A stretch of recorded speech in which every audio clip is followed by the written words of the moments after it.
Alright everyone, welcome back to another Star Wars Galaxy of Heroes video with Fat Phil. So I want to release a ship farming guide to go hand in hand with my best free-to-play farming guide that I released a few days ago. If you guys remember in this guide, I didn't explicitly cover ships, right? I mentioned which of the characters were pilots and kind of the order we would end up farming fleets in, but I didn't really get into the, hey, here's the stuff you start with, because a lot of times with ships, you do have to take it and kind of take it with a grain of salt, because ships, there's two pieces to it.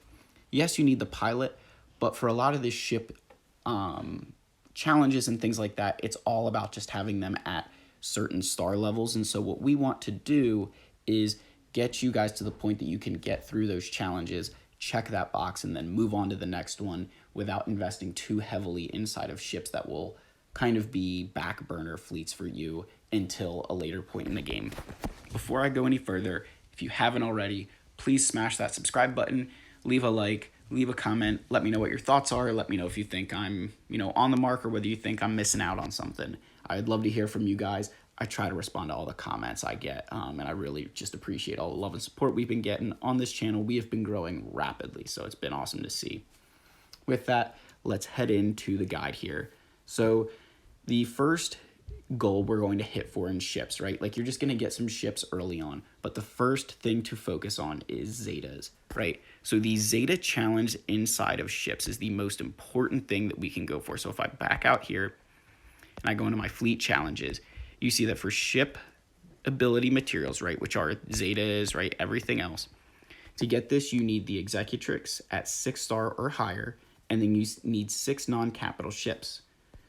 The big thing to remember, though, right, is that ships, to get the Executrix, you need the, Executrix at 6 stars, which means you need 6 dark side ships. So I have listed here Grand Moff Tarkin, who is the, fleet commander for that fleet. But then, 9 ships here that are all relatively good that will get you to that point, right? So Vader obviously is a must-have, right? You're going to have Darth Vader. I'm pretty sure you get TIE Fighter Pilot and the Geonosian ships basically for free, right? I don't think that they keep those from you. So they're pretty accessible. But then if you're following along in my farming guide, you know that Boba Fett, First Order TIE Pilot, Kylo Ren Unmasked, and Special Forces TIE Pilot are all great ships. They're all ships that are going to end up getting you down that path to getting Zetas, getting the Executrix. You could throw Bosk in here. I just didn't, because his ship does take a lot longer to farm comparative to the rest of these characters, where you can get these relatively high without spending too many resources inside of the game, and you'll be able to easily complete the Zeta challenge without too much difficulty using these characters with appropriate gear levels. And the biggest thing here that I will say is a big piece of advice is, for all of these characters, just get them to their, for the Geonosians, if you're not planning to invest in them right away, what I would do is just unlock them, put a little bit of gear on them, they're not too gear intensive, and then just use them until you can complete the Zeta challenge. That's my advice, right? There are other characters where you want to be investing more in gear, but those Geonosians, just get their ships to the right level. They're very easy to farm, and then pivot to the next thing, right?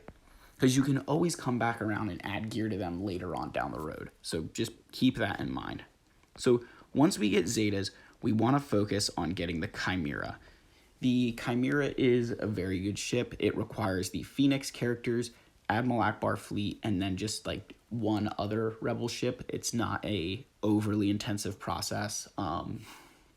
So for this, if you use Wedge and Biggs, you'll clear this event, no problem. The reason why the Chimera is the ship we're going to go for is because you're almost going to have, 2 fleets right away, where, we'll work on this Executrix fleet, right? Then you'll kind of have these rebels, because we would have gotten Thrawn to begin with, and then you'll have the Chimera. And the Chimera is a better version of Executrix, but what you'll end up seeing is you'll have the Chimera be your premier fleet, your Executrix will kind of be leftovers, and then you'll just run rebels with Admiral Akbar. So this kind of just builds as you continue to build out your roster. You see here, I just put 4 characters with the Chimera, just showing these are the best 4 ships that you would be using. Now, following the farming guide along, right, you guys know that we're getting our Phoenix, we're working on Empire, right? We're going to build up some of these other random teams. And there's not a ton of pilots in here because they're all things that I'm not telling you to go and invest in Geonosians heavily early on, right? That's a later on down the road. But that the first real farm we get to is the First Order and Supreme Leader Kylo Ren. And so that's where you're going to start focusing on getting some of those tougher to get pilots because we want to get the finalizer, right? So now you see Bosk is in here, right? In this ship farming guide, you'll see that you need to have, if we come down here, we throw Cad Bane into the mix who has a ship. So this is kind of one of those things where, we're going to get our finalizer, right? And then the fleet you're going to run with them is the full First Order. Now, I do want to point out that the First Order officer has a TIE Echelon. This ship is amazing. It's a tank for the First Order. It is like a must-have, especially in the end game. If you can focus on getting this around when you get Kylo Ren, right? If you can focus on spending some time getting this ship, even at lower stars, it can make your fleet so much better. It's not specifically required for Finalizer, which is why I've kind of pushed it towards the end of these requirements where, like, the rest of these characters are required.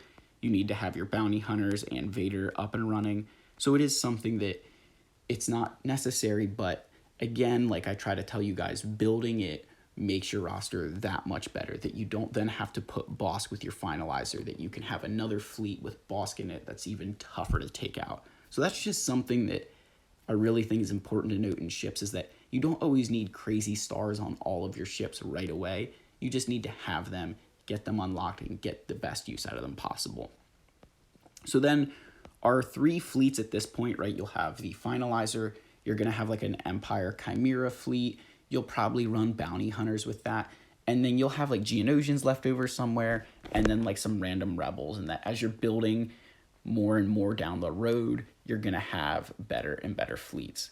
And then if you remember with our farming guide, once we move on from the First Order, we're going directly into like Ewoks. We're going to build our Geonosians to get Padme, and then we're building Galactic Republic. And so this is where we really get important, because we'll have Geonosians, right? So they'll be better off, but we're going to start farming our Galactic Republic. Galactic Republic is the 3rd best fleet in the game. It's far superior to the Malevolence. Malevolence is good.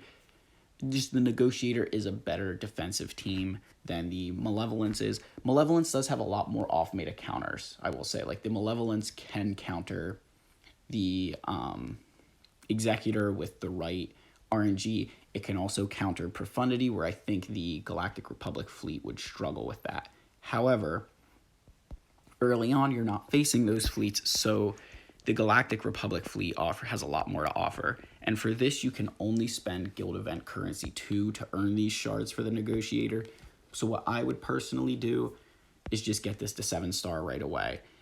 Get this as soon as you can, get it to 7-star. It's something that you're going to be working on in the background as you go through territory battles. It's not something that once you get Kylo Ren, time to start farming Negotiator, you really want to have this as soon as possible. Obviously, once you finish this off, work on Malevolence, get that ship done, and then you can start spending your, Guild Event Currency 2 on whether it's, gear, whether it's, these Kairos, I don't care what they're called, right? Or whether you need to spend it on some of these other materials in here. It's all kind of one of those getting to that point and then pivoting from there. So with ships, again, we're kind of ending here with Galactic Republic, because if you remember my free-to-play guide here, as we go down, once we get General Skywalker, we're going to move immediately into Jedi Master Luke, which there we will be able to build up our Rebel fleet, right, which is a very important fleet, right? So you're kind of going to round out that Rebel fleet. You'll have Wedge Antilles and Biggs at relic levels. You'll have Han and Chewie for the Millennium Falcon. And then we can go ahead and pivot into Executor. Executor is the 2nd best ship in the game right now. It's not the best, right? It's definitely not the best fleet anymore. Profundity took that. The thing is, Executor is much more accessible than the Profundity, not only because it doesn't require as much gear, but also because the characters are a lot more friendly to other things in the game, right? Like, you've already got the Houndstooth, Xanadu Blood, Slave 1, and like IG-2000 from other things in the game, or will build them for other things in the game. Piet's a requirement for Sith Eternal. You need Darth Vader, who you should have at Relics from Supreme Leader Kylo Ren. TIE Fighter Pilot, kind of one you just have to eat. Same with Dengar, right? There are 2 requirements for this that you just kind of got your fork and knife out and eat them. Beskar Armor Mando is good. He's not needed for anything, but he's a key role in this fleet. It's a necessity to farm that Razor Crest.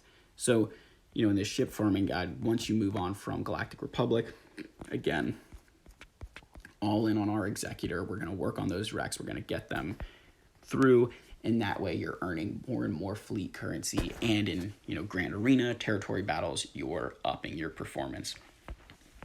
So that's the video, guys. Let me know what your thoughts are. You know, I think that this goes decently hand in hand with a farm, you know, with my character farming guide. Like maybe this is a good thing to say that these 2 videos should kind of be watched, you know, hand in hand, right? That you've got to understand that just because I didn't explicitly say, hey, you know, like, you don't farm geos in here until later on, doesn't mean that you shouldn't build them for ships, right? Like, you still need them for ships. You'll kind of find that a lot of times the way that these work is that it's not like build this, then here, right? You're kind of going to be doing a little bit of everything at once and slowly moving your roster forward, and then you'll start taking larger and larger steps as you move through the game.